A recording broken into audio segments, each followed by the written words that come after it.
Hello friends, welcome back to our channel.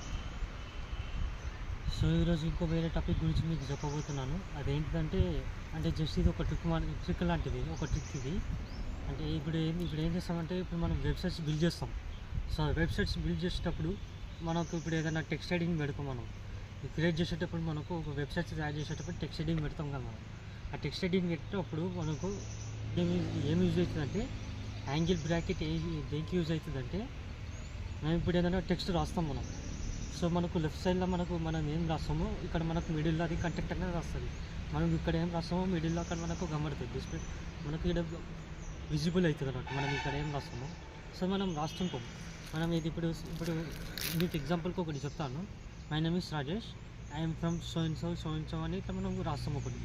So మనం ఇప్పుడు ఏదైనా రాస్తాం. ఇప్పుడు నేను రాసిన ఒకటి మై నేమ్ ఈస్ రాజేష్ అని నేను రాసిన ఆడ టెక్స్ట్లో రాసిన తర్వాత మనం వర్డ్ అనేది ఇప్పుడు ఇట్లా మనకు ఒక లైన్ ఇట్లా వస్తుంది. మనం ఇంకో లైన్లో పెట్టడానికి మనము ఎంటర్ ప్రెస్ చేస్తాం, లేకపోతే స్పేస్ చేస్తాం. స్పేస్ అంటే కొంచెం స్పేస్ ఎక్కువ అవుతుంది. ఎంటర్ చేస్తే మళ్ళీ అదే లైన్లో కిందికి ఇంకోటి వస్తుంది. సో ఇది ఇట్లా చేయొద్దు. దానికి ఒక ట్రిక్ ఉంటుంది. సో అది ఏంటిది అంటే యాంగిల్ బ్రాకెట్ అని ఒకటి ఉంటుంది మనకు. అంటే ఇప్పుడు మనకు కీబోర్డ్స్లో ఉంటుంది, ల్యాప్టాప్లో కానీ లేకపోతే కంప్యూటర్ కీబోర్డ్స్ ఉంటాయి కదా.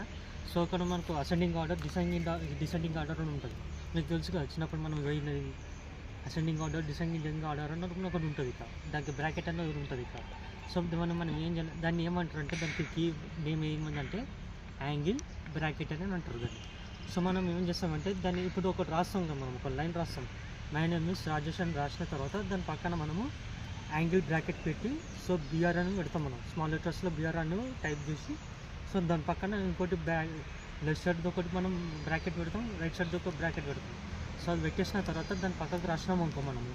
సో అది రాసినాక ఏమవుతుందంటే అదే మనం పక్కకు రాస్తే ఆటోమేటిక్గా మన కిందకి లైన్ వచ్చేస్తుంది. ఇక్కడ మనకు ఫ్రంట్లో మనకు విజిబుల్ అవుతుంది కదా మనం రాసినప్పుడు. సో అది మనము రాసినప్పుడు అది ఫ్రంట్లో మనం విజిబుల్ అయ్యేటప్పుడు మనం ఏం రాస్తామంటే ఇట్లా రాసినప్పుడు మనకు అది లెటర్ అనేది కిందికి వచ్చేస్తుంది అన్నట్టు మనం. సో అది మీకు ఇప్పుడు చెప్దామని నేను వీడియో చేశాను. సో ఇంకో వీడియో కూడా నేను వీడియో తీసా. నా మౌస్ కొంచెం నాది పాడైపోయింది. సో అందుకే నేను ఇప్పుడు వీడియో తీయడానికి కొంచెం నాకు ఇబ్బంది అవుతుంది. అందుకే నేను ఇట్లా కెమెరాను పెట్టేసి నేను ఎక్స్ప్లెయిన్ చేస్తున్నాను. సో ఇంకో 2 daysలో నేను ఒక మౌస్ కొని మీకు అప్పుడు క్లారిటీగా మీకు ఒక వీడియో అనేది చేసి మీకు పెడతాను. అప్పుడే మీకు కొంచెం అర్థమవుతుంది. క్లారిటీ అంటే మీకు కొంచెం క్లారిటీ వస్తుంది ఇట్లా చూపిస్తే. ఇప్పుడు మనం చెప్పడం దానికంటే చూపిస్తేనే కొంచెం మీకు క్లారిటీ వస్తుందని నేను వీడియో చేద్దాం అనుకుంటున్నాను. సో ఇంత